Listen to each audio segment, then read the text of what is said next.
It's important to understand what the 5G is doing and what they say it's doing. We're told on the IEEE beamforming document that this technology cooked your eyes like eggs in World War II.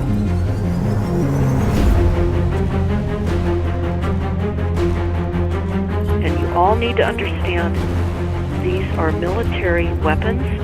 These are assault frequencies. If you garner nothing more than that, that's what you need to know. It's microwave radiation warfare, is what this is.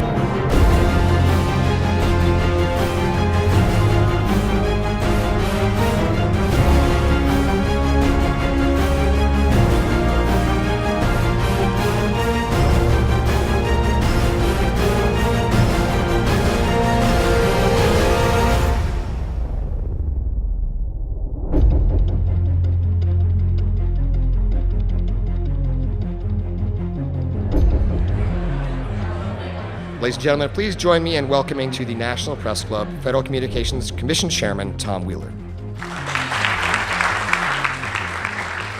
It's an honor to be here at the National Press Club. The first generation wireless, 1G, was voice. The second generation, 2G, allowed both talk and text. The third generation, 3G, the internet, in a limited way. And today's technology, 4G, completed that digital migration. But if anyone tells you that they know the details of what 5G is going to become, run the other way. This video is brought to you by the number 5 and the letter G. And pretty soon, everything else will be too. I have to tell people 5G is a killer. I'm Mark Steele. Anybody who hasn't heard me, I'm a weapons systems head-up display expert. I'm one of the leading experts in the world. I've actually broke cover in relation to this, and the reason I became an expert was because I invented them. What I'm going to say to you today, do not believe a single word I say. Not one. I want you to do your own research. You'll find it's absolutely terrifying. You got your body card? Aye. Oh, good lad. Right, because I can talk to that. This 5G rollout is a weapon system. I've got a letter in with central government because I know about weapon systems more than anything other. In Britain, in a place in the north of England called Gateshead, a scientist there called Mark Steele has been very publicly and actively warning people about the effects of LED streetlights, which he says in Gateshead are emitting now 5G.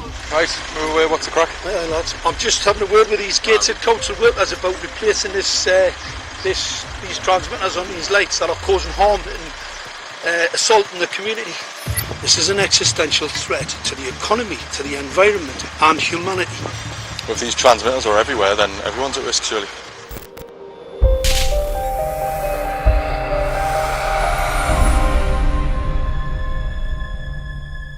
There's a lot of confusion about what 5G is.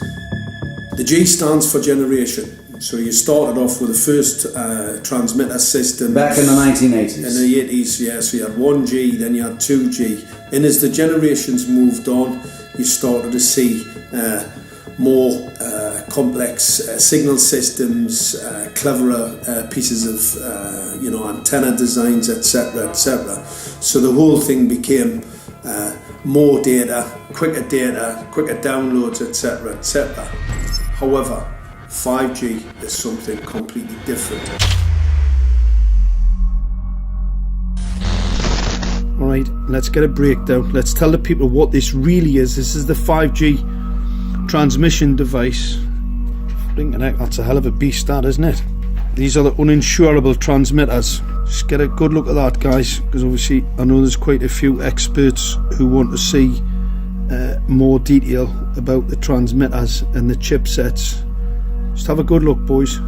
This is the control management system masquerade. There's an antenna there, you see that? What is this phased array antenna here? What's that? This is for phased array, alright?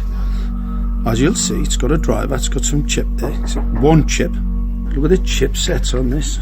This is your dystopian world. What did Gateshead Council say? I'll tell you what, I think we better send some of these educated fools back to school, or just send them to prison, whichever's the easiest. I think prison's probably better.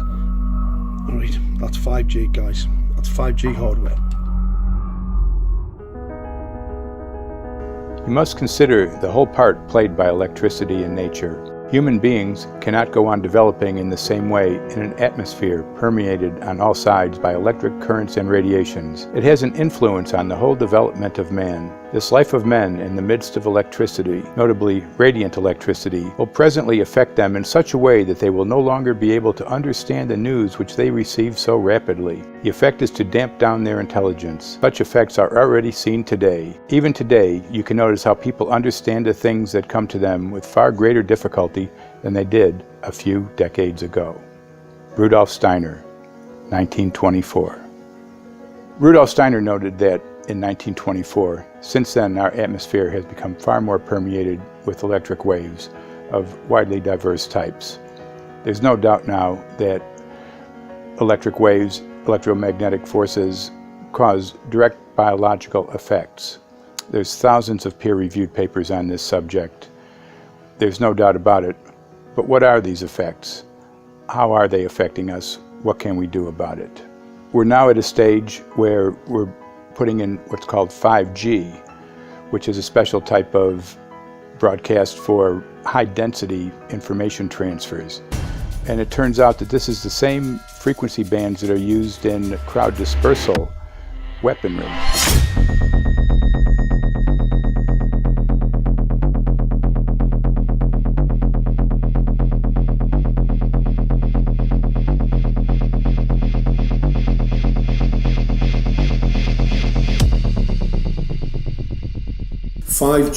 First and foremost, is densification. So it's significantly more transmitters at close proximity to a human, and it is also a sophisticated, illegal, unlawful transmitter. What I mean by that is it is a high gain dielectric lens antenna, and what that allows 5G transmitters to do is to 3D map its environment in your home.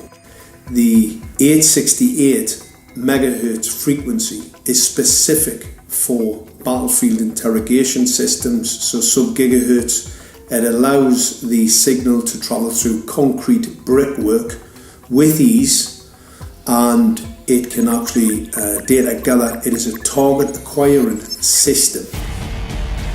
Phased array is basically radar off the battlefield.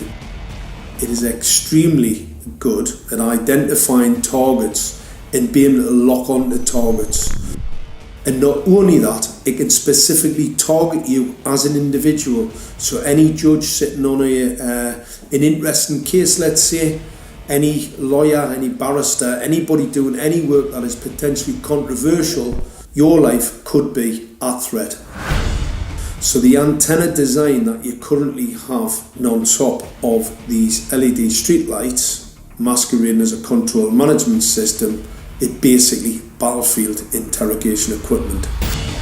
The first phased array unit was actually called Mammoth, used by the Germans during the Second World War to identify Allied aircraft. Obviously things have moved on significantly since then.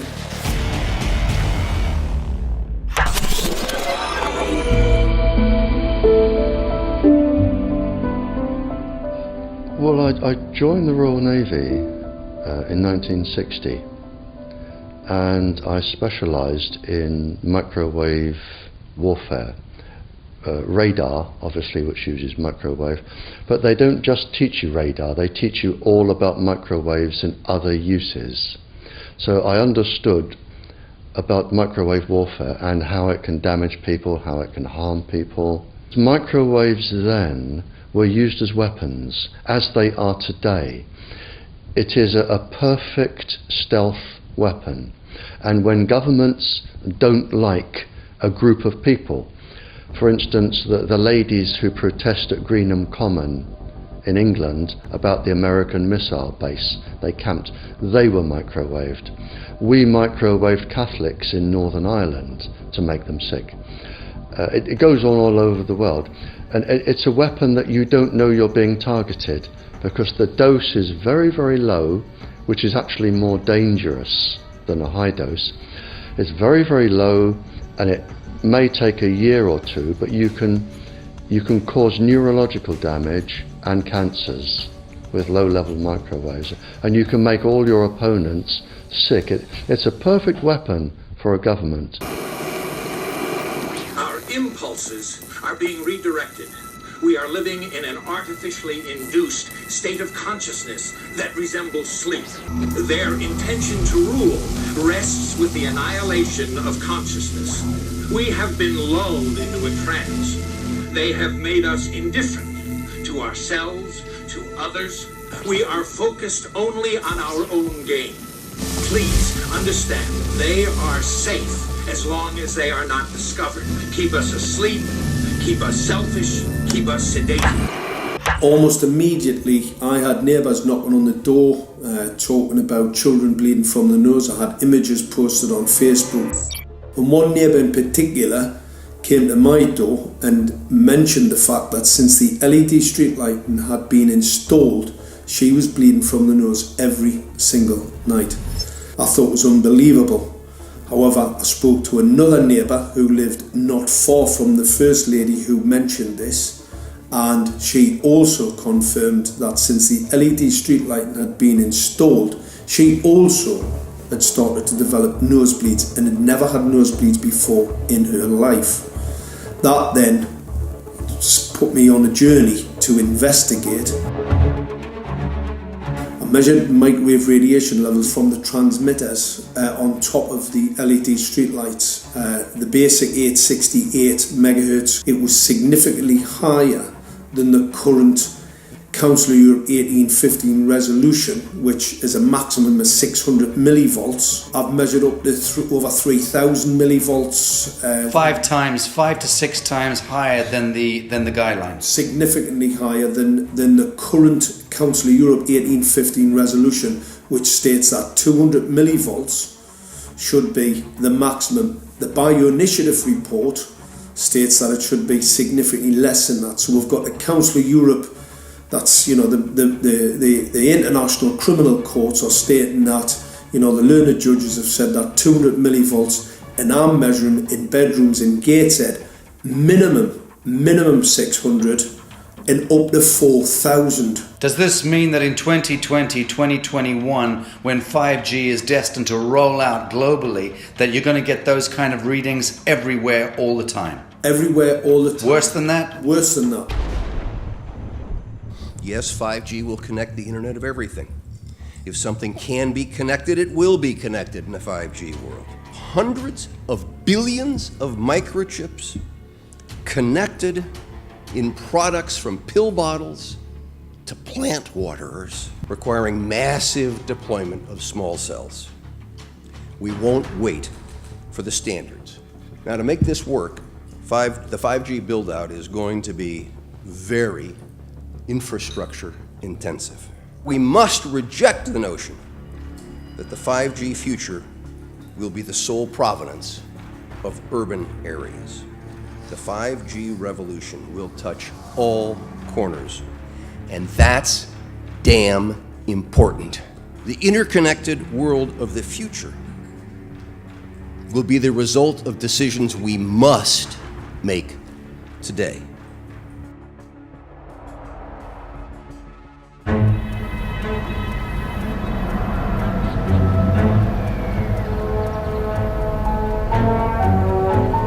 The main issue before us today is Senate Bill 637 and Senate Bill 894, the former by Senator Hugh and the latter by Senator Knopf.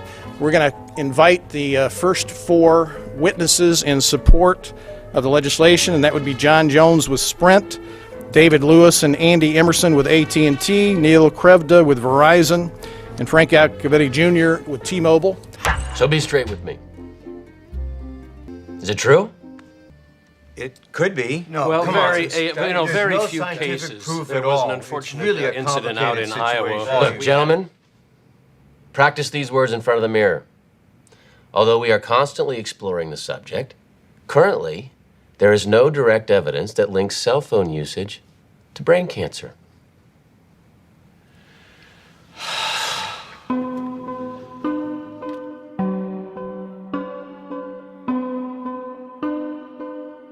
I'm Sharon Goldberg. I'm an internal medicine physician. I've practiced medicine for 21 years, and my background is mostly academic, internal medicine, hospital-based, clinical research, and medical education. I'm a certified Microsoft small business specialist. I've worked on space station designing the cabling system for the airlock module, where I was responsible for EMI/EMC analysis, which is electromagnetic interference, electromagnetic compatibility. I am a professor in the Department of Epidemiology, Biostatistics, and Occupational Health, and I teach there both toxicology and health effects of electromagnetic radiation. My name is Daphne Tachover, and I'm the founder of an organization called We Are the Evidence. We are an organization that represents the many adults and unfortunately many children who have become very sick from wireless technology radiation. There seems to be a couple false Easter eggs being put out there right now. I want to make sure we dispel that right off the gate. The effects of wireless on health scientifically are very, very clear. So it's always pushed back to the definition of an acceptable level of radiation. And that's what this is, by the way. This is about radiation. Wireless radiation has biological effects, period. My name is Dr. Angie Kolbeck.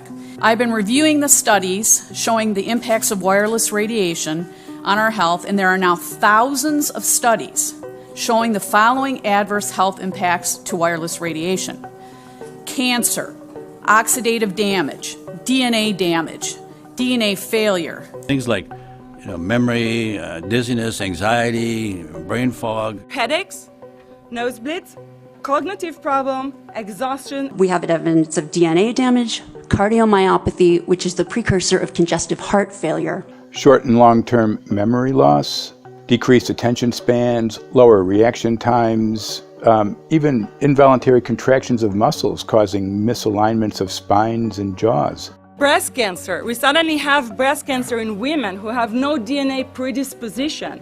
Disrupted immune function and change in stress proteins, reproductive and fertility effects. There are dozens and dozens of studies that show beyond any doubt what this radiation is doing to our sperm. Now, if you take the cell phone out of your pocket, the sperm will recuperate within 3 to 4 months. What would not recuperate would be the damage to the DNA of the sperm. That is irreparable. The wife of the ex-governor of Indiana was diagnosed with glioblastoma. Same brain tumor Ted Kennedy had and John McCain had.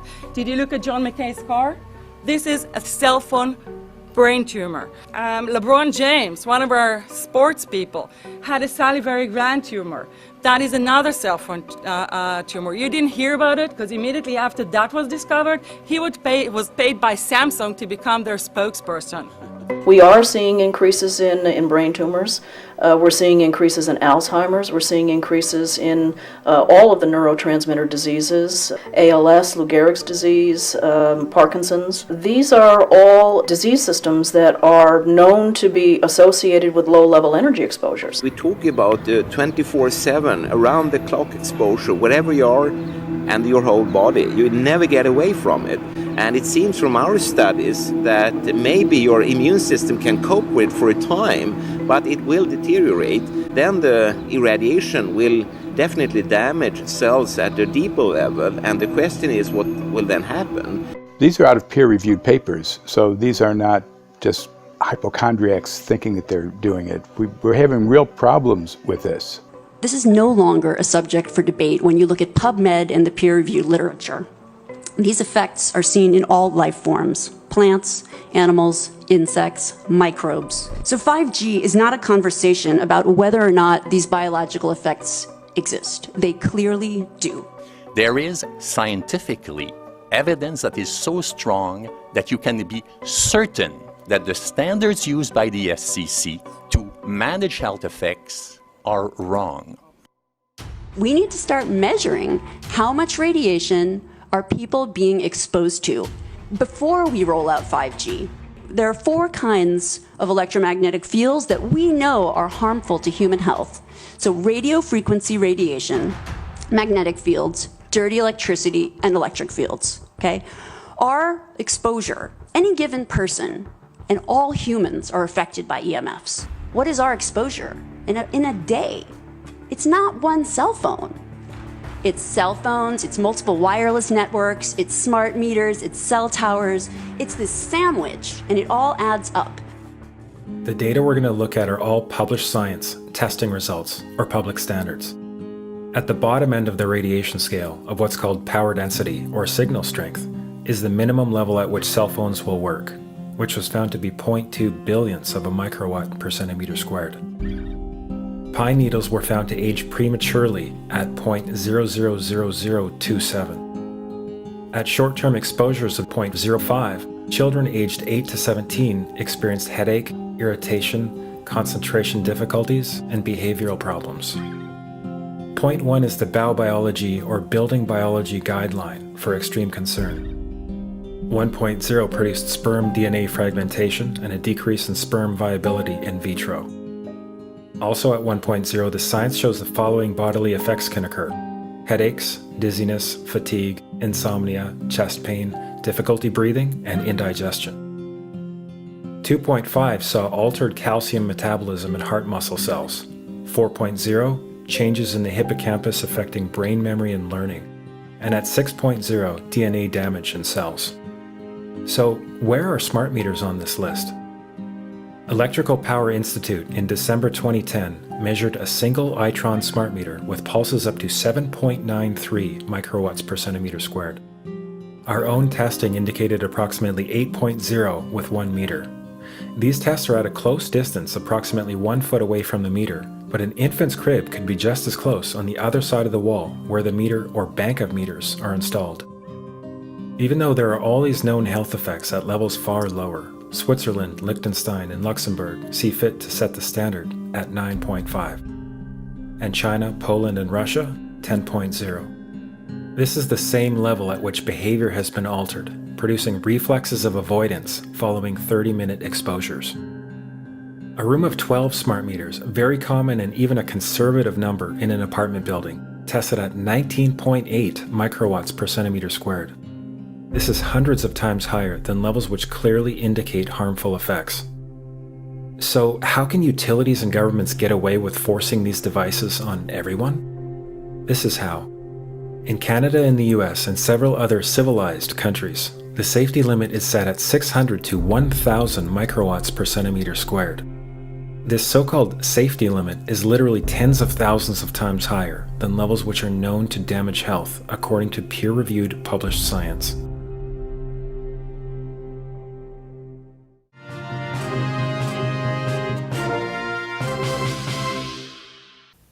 Faster, better, more reliable internet. That's the promise of 5G technology, but there is also the peril. Health hazards associated with radio frequency that is higher also and requires more transmitters and antennas. And the stark, simple fact is the health hazards are unknown and unstudied. And that is a sign of neglect and disregard on the part of the Federal Communications Commission that seems unacceptable. There have been no answers so far. The FCC basically has said everything's fine, but in order to reach a conclusion about the health and safety of this new technology, we need facts. Mr. Chairman, thank you for having this hearing. 5G, as you well know, also uses higher frequency waves that don't travel as far and will rely on a network of hundreds of thousands, potentially millions of small cell sites. And the question then is, are there any health implications, any public safety implications to those additional sites that are likely to be located close to homes, schools, workplaces, and closer to the ground, correct? Correct, Senator. Yes. So my question for you, particularly Mr. Gillen and Mr. Berry, how much money has the industry committed to supporting additional independent research? I stress independent research. Is that independent research ongoing? Has any been completed? Where can consumers look for it? And we're talking about research on the biological effects of this new technology. Thank you, Senator. I think, thank you for your focus on the issue. Safety is paramount, and as you alluded to, we rely on the expert agencies, we rely on the findings of the FDA and others as to the requirements to keep all of us safe. There are no industry-backed studies, to my knowledge right now. Happy to visit with you as to what opportunities you think there needs to be more studies, and we're always for more science. We also rely on what the scientists tell us. So essentially, the answer to my question, how much money? Zero. I can certainly follow up with you, Senator. To my knowledge, there's no active studies being backed by industry today. Anybody else know of industry commitments to back research, fund it, support it, to ascertain scientifically the health effect? No, I'm not aware of any. So there really is no research ongoing. We're kind of flying blind here, so far as health and safety is concerned. Thank you, Mr. Chairman.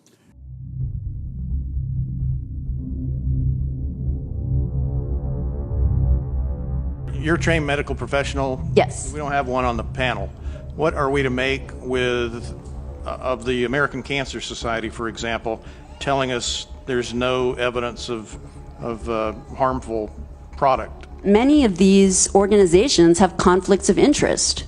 Very briefly, if you can, what do you mean by conflict of interest? One of the first things that you teach residents is that you always have to look at the funding.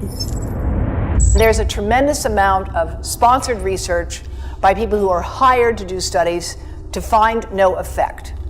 And that's plagued this field in a number of countries. The radio frequency radiation work that we did was supported by Motorola.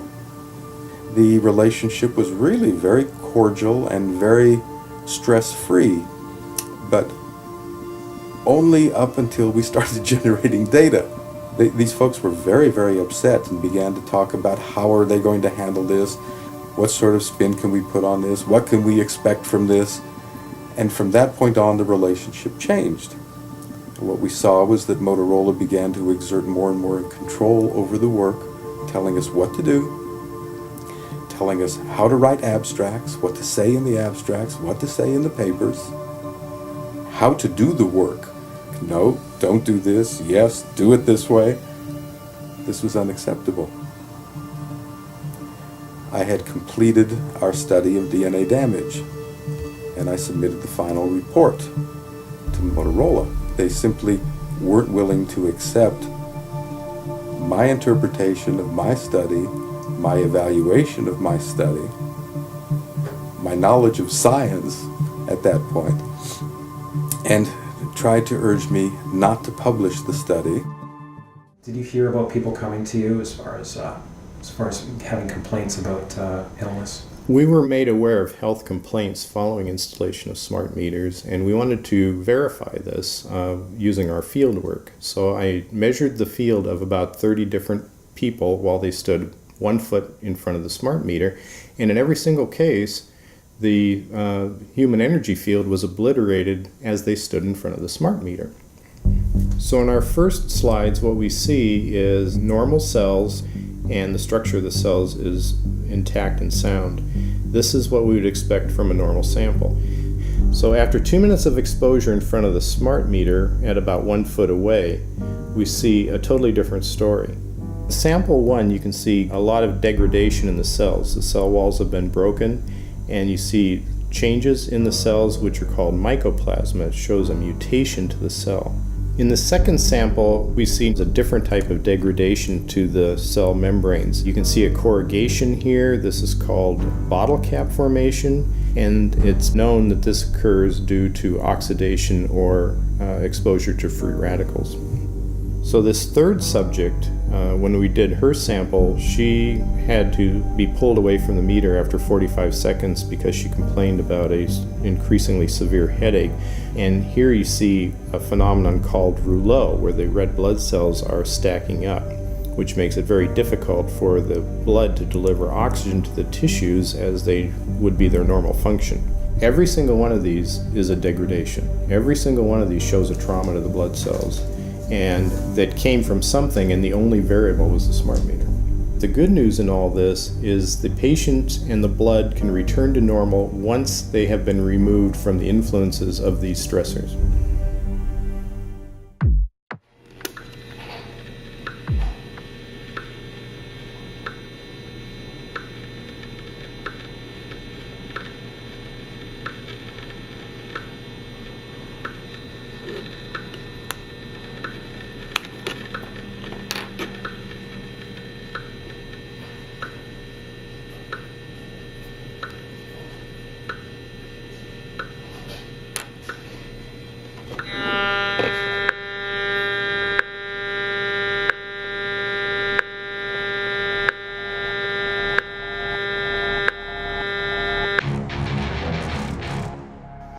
Some of the effects that we can look at, well, one thing is just our regular Wi-Fi, 2.4 gigahertz. That's in the same range as microwave ovens, which are also called radar ranges, because that is radar. 2.4 gigahertz is interesting. It's not the peak absorption rate in water for microwave frequencies, but it's at a point where it allows full penetration, because if it came in at the peak, it would prevent the insides from getting warm. So that's with basic Wi-Fi. Now when we look at 5G, 60 gigahertz, this is what they call active dispersal sort of weaponry, just to keep people back. It burns the skin. It doesn't penetrate, but 60 gigahertz is the frequency of oxygen molecule absorption. Since they have electrons that they share with each other, what we breathe is actually O2, pair of oxygen. So being bombarded with 60 gigahertz could very well impair our oxygen absorption rates in our body, and thereby the whole basis of our living system. Martin Pall says, putting tens of millions of 5G antennas without a single biological test of safety has to be about the stupidest idea anyone has had in the history of the world. So assessing all this, we have experts in various fields: military EMF weaponry, biological effects on humans, firefighters that are getting cognitive impairment by being there in them, countries that are banning these sort of technologies around schools because of the impairment to cognitive. Let's weigh that up in light of what Rudolf Steiner said in 1924 about just mere radio causing the impairment of cognitive functions on people, that they can receive news from around the world, but they can't understand it as well because of the effect of the electricity. We have to say, something smells sinister here. With the 5th generation, it's actually a whole new ballgame. It's not using the same technology. They're switching to military-grade millimeter wave technology. And when you look at this technology, I mean, if you go and look at DARPA reports, come and look at some of the patents that the United States military has put out on what they can do with psychological weapons, all sorts of things, crowd control, active denial, anything you can think of, this is what they can do with 5G. So any type of military application you can think of which has an electromagnetic base, they can do with 5G. And they're putting this out blanket across the population. Ladies and gentlemen, the President of the United States. Good evening, my fellow Americans. In the councils of government, we must guard against the acquisition of unwarranted influence, whether sought or unsought, by the military-industrial complex. The potential for the disastrous rise of misplaced power exists and will persist. We must never let the weight of this combination endanger our liberties or democratic processes.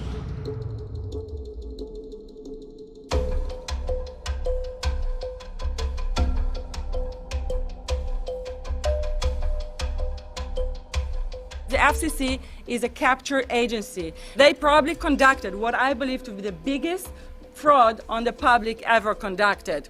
The FCC has been described by Harvard University's Center for Ethics writer Norman Alster as the most captured agency in D.C., acting more as an industry cheerleader than a regulator.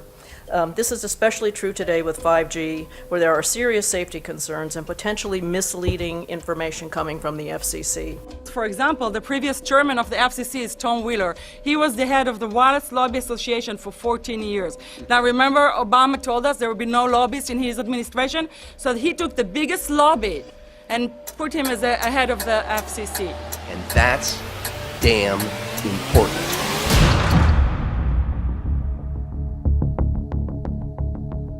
In 1993, the FCC started a rulemaking to adopt the IEEE regulations on this issue.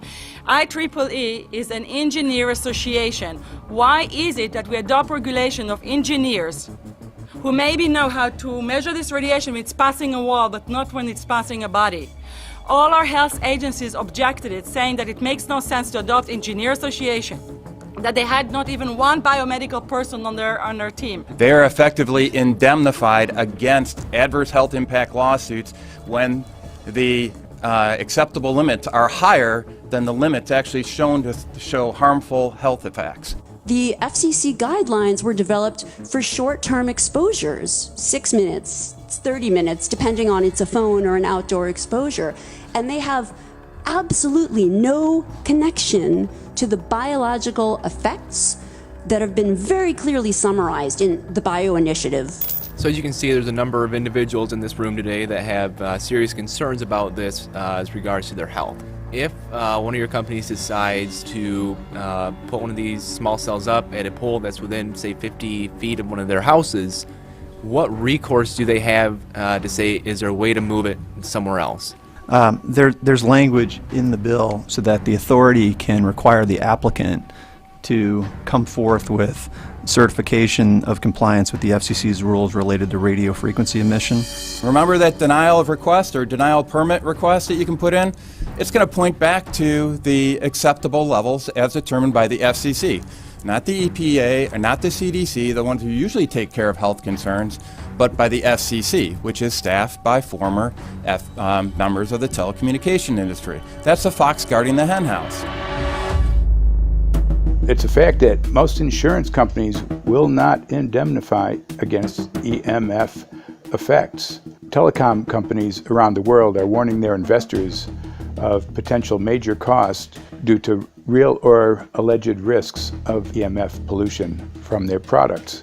Interestingly enough, they're warning their investors, but they're not telling their customers. They're basically keeping it quiet because that's where their money comes from. So we're using technology that could be very potentially harmful to us, and the investors know it. But their only worry is that they might lose money, not that our health might be affected. First of all, I think what you should really think about is why is it that they're not insured? It's not that they chose to be self-insured. They're actually rejected by the insurance company from being insured because they understand the risk. And so the insurance companies, the big insurance companies, will not insure the telecommunications? So there's insurance companies, and then there's what's called secondary insurance companies.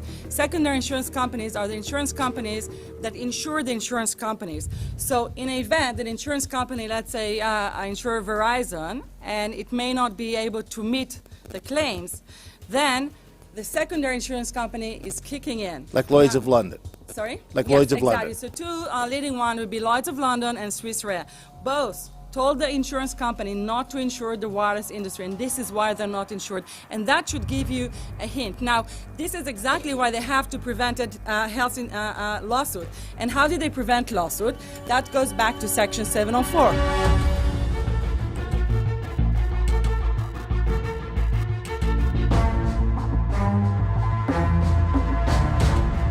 Section 704 was passed in 1996. This is how our rights in regards to health were taken away by the wireless industry.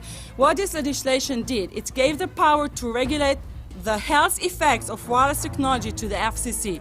FCC is a spectrum auctioning agency. It's not a health agency. They don't even have one biomedical person on their team. And then the other thing that Section 704 did, it actually took the power from the states to regulate location of cell towers based on health. And what does it mean? It means that if they want to put a cell tower in front of your home, you cannot go to your city council and say, hey, stop, I don't want it. I just heard in a lecture that there are 10,000 studies proving that it's harmful. I don't want it. My child is sick. They would tell you, stop.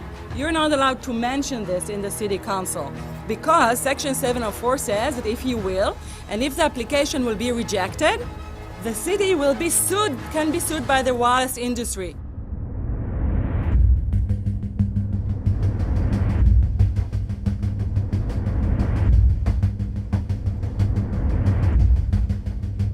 A major U.S. government study on rats finds a link between cell phones and cancer. Very first government study linking the radiation from cell phones to cancer. 2-decade, $30 million federal study out today found there is some evidence of a link between cell phone radiation and brain cancer.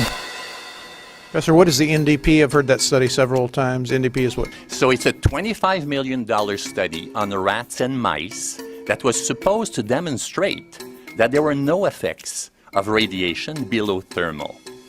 And in fact, it demonstrated exactly the opposite. And it follows on the heels of two major studies on animals that said exactly the same thing. And that study was designed perfectly to make sure that it cannot be challenged, that there will not be any doubt. That's why it took them 14 years. That's how they prevented discussion of health. And why do they want to prevent discussion of health if there's no problem with health? Simply put, FCC is completely unprepared, unable, and possibly unwilling to oversee 5G for safety, even as it barrels toward us. They are falling back on tired definitions and panaceas long since disproven by science. To make matters worse, recent FCC rulings and numerous industry-friendly bills passed at state and federal levels between 2016 and 2018 removed the last vestiges of local and state review over infrastructure siting, just when we need it the most. When those first studies were performed years and years ago, nobody knew about the importance of the microbiome, the role of the microbiome and the immune system, and even less the role of the microbiota inside our brains, that is, the microbes that are normally resident inside our brains, whose influence on brain function is nothing but immense. And you may think, well, who cares about the microbes? The less microbes we have, the better it is. Well, we know by now that this is not absolutely the case, because microbes are truly essential for the development and function of all our organs and systems. Our immune system is based on the microbes we have in our gut.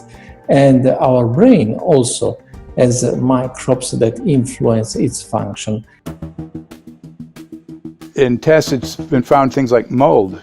If you grow mold inside a Faraday cage, it'll grow one way, and then even if the electromagnetic fields are around, take the Faraday cage away and some sort of 600 biotoxins are developed within the mold because of the effects of the EMFs upon it. Electromagnetic fields, even of weak quality, have an effect upon our microbiome, which is really essential to our whole being. This is going to eviscerate microbial DNA inside human beings, which is our effective operating system, number one. So it may not impact human DNA in laboratory experiments right now, and they're saying it doesn't impact human DNA. But given that human DNA is less than 1% of the cellular DNA in the human body, the rest of the cellular DNA is microbial, and we know that this will eviscerate microbial DNA. So we're talking about a takedown of the operating system of human beings. Exactly. I couldn't have put it better myself.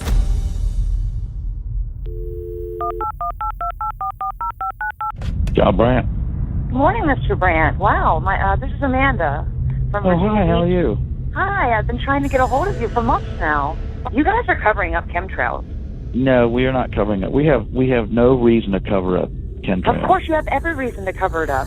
Every reason. It's called What losing your reasons job. would that be? Oh, well, you personally, you would lose your job if you were to reveal anything to me, and it's probably unsafe for you to even be speaking about this, No, considering it's not the types of individuals you work for. It's not unsafe. There's, It is unsafe. There's no problem with us talking on, you're a citizen, you're making a complaint. Oh, Lord have mercy on my soul. It's a complaint in an area that we don't have authority to regulate.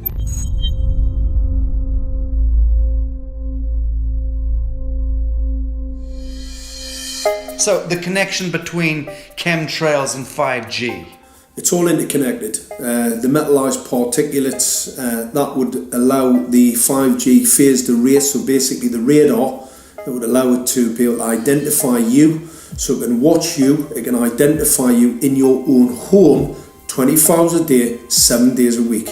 For the last X amount of years, we've been through chemtrailing, and that is now the cat is out of the box. We've had these nanoparticulates raining down on humanity for years now, impregnating our bodies, by best accounts staying inside our bodies. Those nanoparticulates, what you're saying, are building up a kind of a phosphorescence glow capability so that we can be flagged up in our homes, behind concrete and steel, inside bunkers, in the basement, doesn't matter where you are. The 5G will be able to now triangulate, map and read you, because you as a living being are impregnated with these nanoparticulates, which are acting as a kind of transmission and reception technology. It's exactly, absolutely exactly. You have to consider that DNA also works as a fractal antenna, which is able to send and receive and also to process signals under the form of radio frequencies. Well, then there is no doubt that artificial radio frequencies, such as those of cell towers, and in particular these new types of towers that have a much higher density of signals, they may somehow interfere with the ability of DNA to retain and transmit biological signals. So this is one level of danger that very few biologists are aware of. How much effort was put forward to address this, what most of these people are, or many of these people are here for, which are the health concerns? Was there any dialogue back and forth? Was there any working, was there many studies evaluated to look at regarding this area?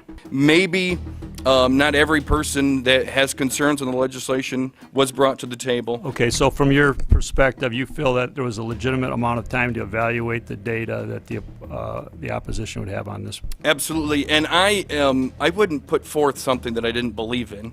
And I'll tell you, as I mentioned earlier, and it's been commented several times amongst the panel here, this is truly an economic development issue. Our 3-year-old, again at home, is outraged when we pull out the driveway and he's not able to access Wi-Fi.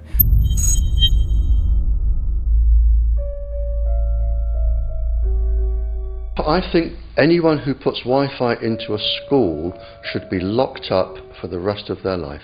I really do. I think they're not fit to walk on the surface of this planet because they haven't looked at the research, and whatever incentive they have, it is not worth the genetic problems that parents are going to face with their children when they're born.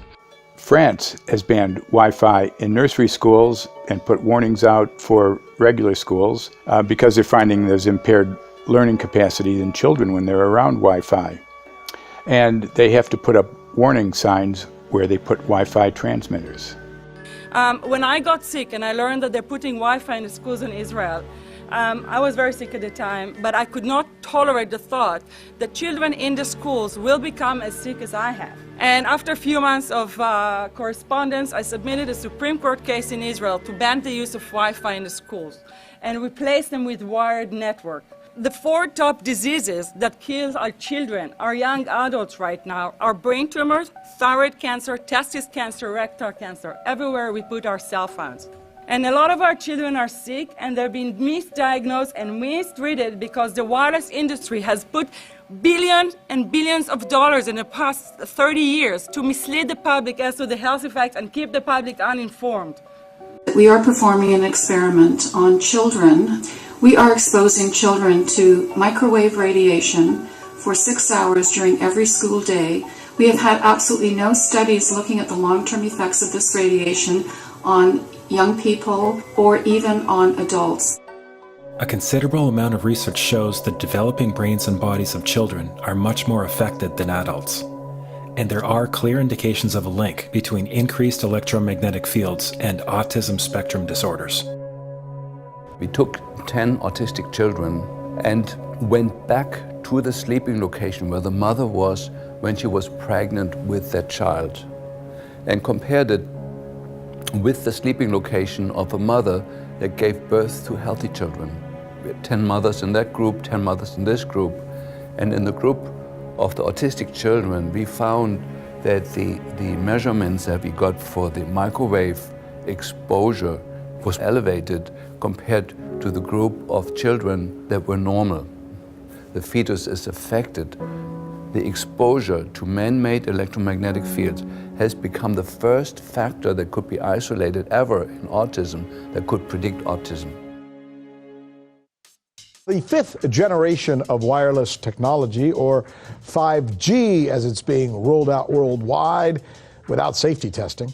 Let me say that again, without safety testing. And how we've got scientists and doctors and environmental organizers saying, stop this. Because in terms of the effects of wireless radiation, the science is in. Wireless radiation can lead to cancerous heart tumors, brain tumors, DNA damage. Wireless radiation is linked to infertility, to autism, Alzheimer's, and more. And guess what? All the effects that I just listed, those are some of the effects that are known according to the technology that's being seen today. First of all, you have to know that we know that the other EMFs that we're exposed to are already known to be health risks.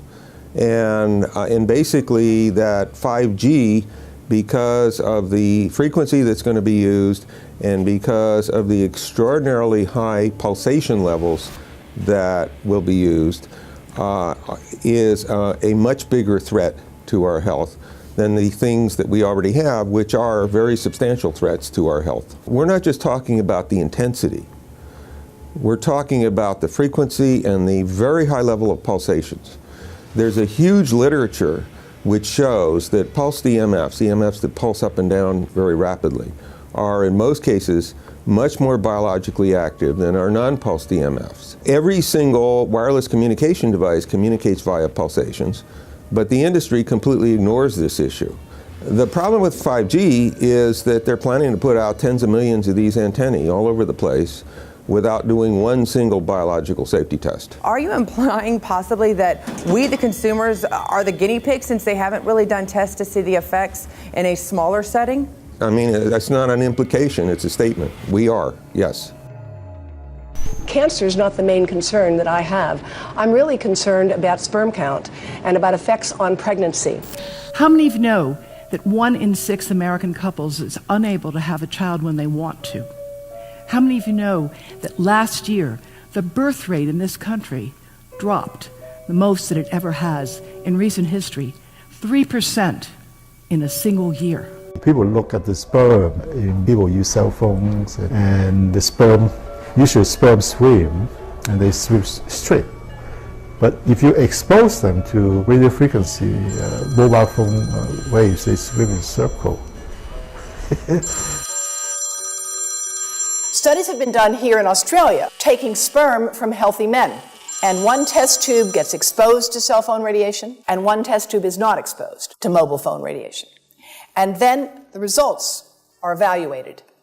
And this is a measure of vitality. We measure how well the sperm swim. This is a measure of motility. This is a measure of mitochondrial DNA damage. They have 3 times as much damage on their DNA if they have been exposed to mobile phone radiation.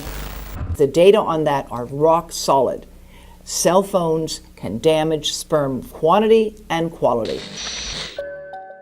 Your embryo, your uterus in the fetus, where your child is developing for the first 100 days, in the ovaries, the eggs do not have that protection.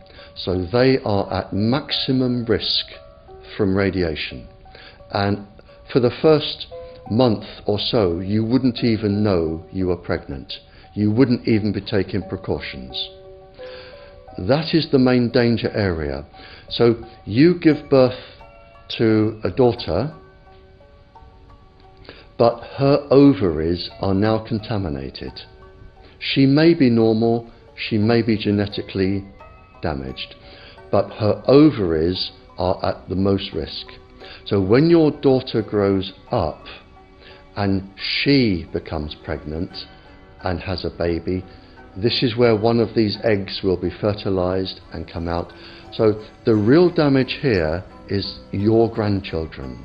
That is where it is going to show most. Do you think that there is a chance that within the third generation of females, they may be irreversibly sterile? Not in the third generation, but in the fifth generation, and that would for humans be something in the order of 150 years ahead of us. And of course, then it's too late to say that you are sorry, and it's very too late to say stop. There is a wealth of papers. I mean, we're talking about thousands of published papers in the scientific literature, few of which, or sometimes none of which, have entered the official documentations from authorities and likewise. So I think it's really time to have an independent compilation of data. Such was done at August 31st, 2007 in the form of the Bioinitiative report, of which I was one of the authors. And then we put together approximately 2,000 scientific references on a little bit more than 600 pages, clearly saying that if you, for instance, if you are a rat or a mouse or a cell or a molecule, you should definitely not allow yourself to be exposed to this. And in the meantime, we have this full-scale experiment using our own kids. One interesting case, John Patterson. He was a telecommunications engineer in Sydney, Australia. Very brilliant man. For 20 years, John tested Telstra digital systems. Over the time, he realised the dangers of electromagnetic radiation. It disrupts the bioelectric system of your body, which is really your brain, your nervous system, how your muscles talk. And he tried warning of these effects through different agencies, through his company. Got all the test gear out and measured it and drew up a report, and I was immediately removed from service. Finally, in 2007, he took matters into his own hand. He commandeered a used British Army tank and went and destroyed 6 cell phone towers in Sydney, Australia, because he wanted to stop this. He was trying to make a point. The message was that how dangerous it was. You know, these people were elected by us to manage our infrastructure in a responsible manner. That is the sole purpose of government if it's going to exist at all. And if it doesn't do that, then it has no right. It is invalid. So we need to pull this infrastructure down. We really do. But in order to do that, I mean, we can't just be some violent domestic terrorist. You've got to bring this awareness to the people that these towers are doing them damage. You don't need bandwidth that fast. And they're not doing it so you can download movies quickly. They're doing it so they can track every single thing you do and bring in this social crediting system to control even everything you think. There's a story about a lady called Claire Edwards. She was a United Nations staff member, and she was warning of the potentially catastrophic dangers of 5G technology. I took the issue to the UN Secretary General, Antonio Guterres. He is a physicist and electrical engineer, and lectured on telecommunication signals early in his career, yet asserted to me that he knew nothing about the dangers of 5G. Current public exposure levels are at least 1 quintillion, that's 18 zeros, 1 quintillion times above natural background radiation, according to Professor Olle Johansson of the Karolinska Institute in Sweden. The highly dangerous biological effects of EMFs have been documented by thousands of studies since 1932, indicating that we may be facing a global health catastrophe orders of magnitude worse than those caused by tobacco and cigarettes. 5G is designed to deliver concentrated and focused electromagnetic radiation in excess of 100 times current levels in the same way as do directed energy weapons. There is currently an international appeal signed by 237 EMF scientists from 41 nations urging the UN and particularly the WHO to exert strong leadership in fostering the development of more protective EMF guidelines, encouraging precautionary measures and educating the public about the considerable health risks, particularly the risks to children and fetal development. Sorry, because we are talking with someone that is a little bit ignorant on these things. If you're talking to the Wi-Fi systems, I become worried because I put those devices in my house. I will have to, I confess my ignorance on this. We will have to, but I'm going to raise this with WHO, which I think is the organization that might be able to deal with it properly, because I must confess I was not aware of that danger.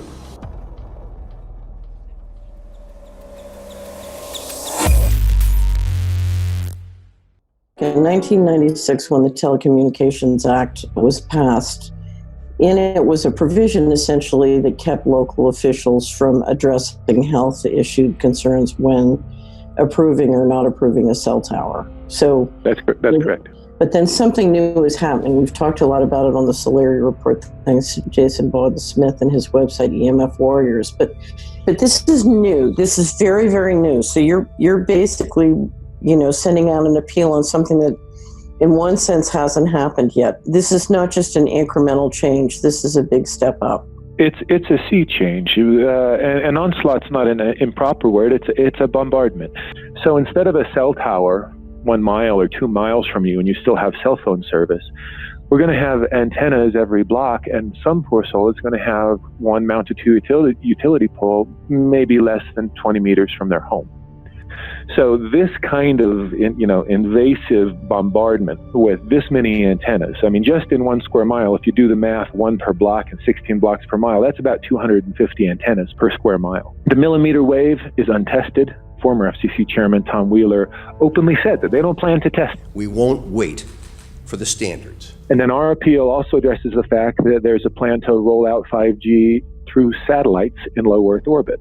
So 20,000 satellites, which will cover every square foot of the planet with a 5G signal. 6, 5, 4, 3, 2, 1. Night after night, politicians and other leaders were telling Americans that Sputnik revealed that we were at great risk. Not just our pride, but our security is at stake. If Russia wins dominance of this completely new area, well, I think the consequences are fairly plain. Probable Soviet world domination. We choose to go to the moon in this decade and do the other things, not because they are easy, but because they are hard. Because that challenge is one that we're willing to accept, one we are unwilling to postpone, and one we intend to win. Welcome, everybody, to the White House. This is White House 5G Summit. My name is Justin Clark. I'm the Director of Public Liaison, and we are thrilled to have you here today. Really happy to be joined by a lot of leaders in industry, members of Congress and the Senate, White House leaders on this, and people from the FCC. Before we start, one, we are government, so don't assume we know anything, okay? I do agree, I don't know anything. I have become accustomed to giving speeches in my new position on subjects about which I frankly know very little, and we need more cell towers and connections in Connecticut, my home state. It's ridiculous. The U.S. is in the lead thanks to our private sector as well as the work of the FCC and this administration overall. But China and South Korea and many other countries are eager to claim this mantle. We have every intention to deploy 5G first and reap the benefits of faster and more robust wireless. Yes, I hope we beat China, of course. And get to gigabit speeds and low latency, and the race has begun. Let there be no mistake. The race to 5G is a sprint. Winning the global race to 5G, it's a national priority. We must bear in mind the national security implications of winning the race on 5G. Today we're talking about the importance of being first in 5G, continued commitment to putting America first in the race to 5G. We're calling it America First, 5G First. Well, our strategy is called the 5G Fast Plan, a plan to facilitate America's superiority in 5G technology. Connected devices for health applications, which I love, has the capacity to make people healthier, as I understand it, a lot of medical applications. Industry is not asking the government for money to build 5G networks. They're asking us to cut the red tape that surrounds infrastructure deployment. We cannot let today's red tape strangle the 5G future. The red tape slows and sometimes stops the building of densified network facilities necessary for 5G. As we continue our efforts to keep government out of the way so that America can continue its leadership for America to win the race to 5G.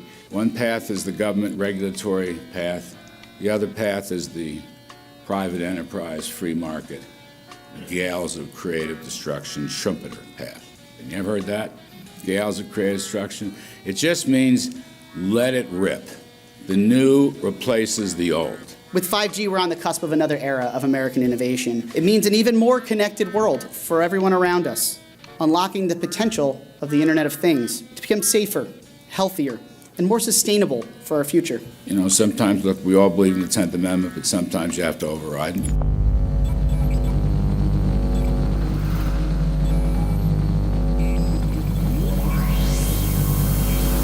By the way, the 1996 bill permits that kind of override. We're not here to be completely heavy-handed, but sometimes you got to do what you got to do. And some of these states or cities that don't want to cooperate want to shake us down. We can't allow obstacles and barriers to stop this movement. That's all.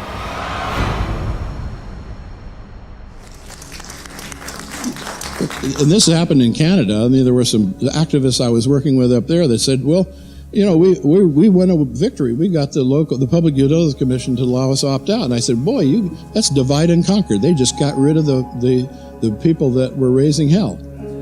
So, you know, that's not the answer. We need to opt out everybody. An opt-out is an agreement to pay to not be harmed. An opt-out is volunteering into extortion. An opt-out says that if I don't pay you, you have the right to harm me.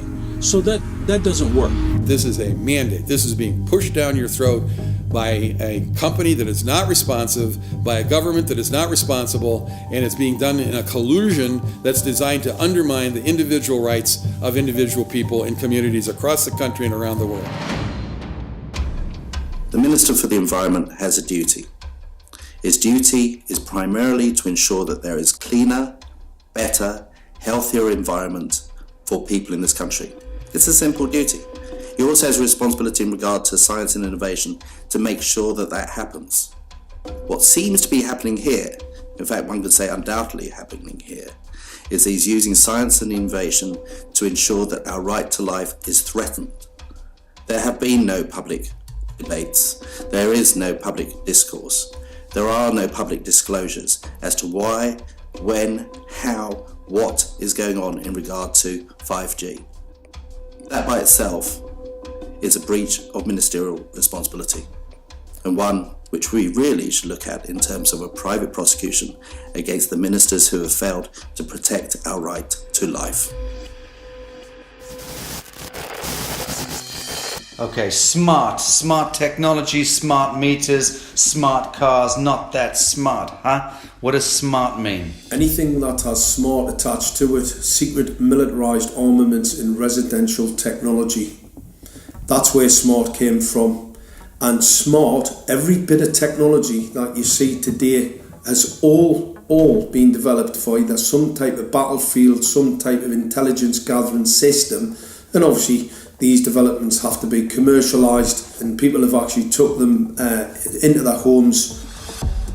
The definition of a smart grid is a wireless system that will fundamentally turn every single appliance in your home into the equivalent of a transmitting cell phone. That's every computer, every television, every furnace, every air conditioner, every coffee machine, every printer, every single appliance that you have in your house will eventually, in a smart grid, have an antenna that's embedded into it that will transmit your usage data to a smart meter on the outside of your home that will then transmit your usage data to another tower receiving that usage signal that will then go to the utility company for supposedly billing purposes.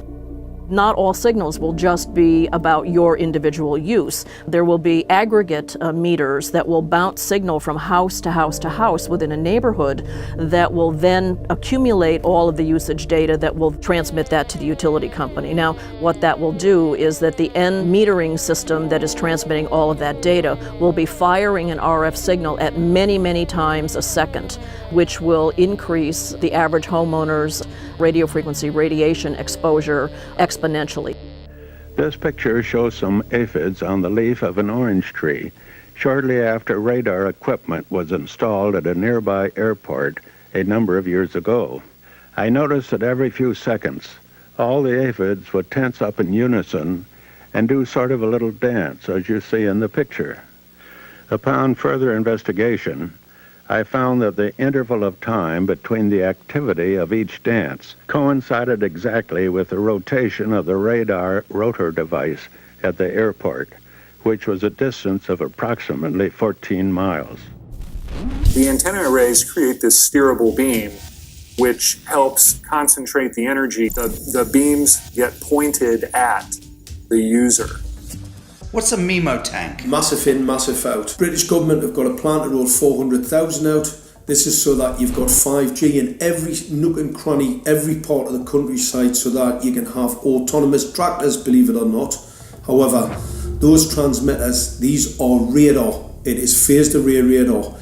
Though that radar signal sweeping the countryside will kill every pollinator, every biological structure, it will sterilise livestock, it will kill the ground, consequently land won't have a value, obviously farmers will die, the community will be under attack. The community will be under attack. If we can't produce food, if we kill all the pollinators, we're in serious trouble.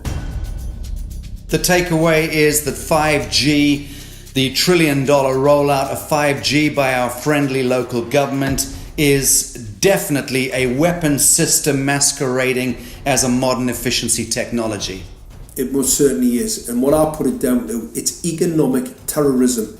There is no value, nil, in killing off your population, in destroying your ability to grow food, to kill all your pollinators. They may have a nice financial number on a piece of paper, but in reality, dementia, diabetes, all the things that are currently crippling the NHS, a burden on the country, illness, mental health issues, the focus of that cause can be identified and has been identified in the science. The science is proven.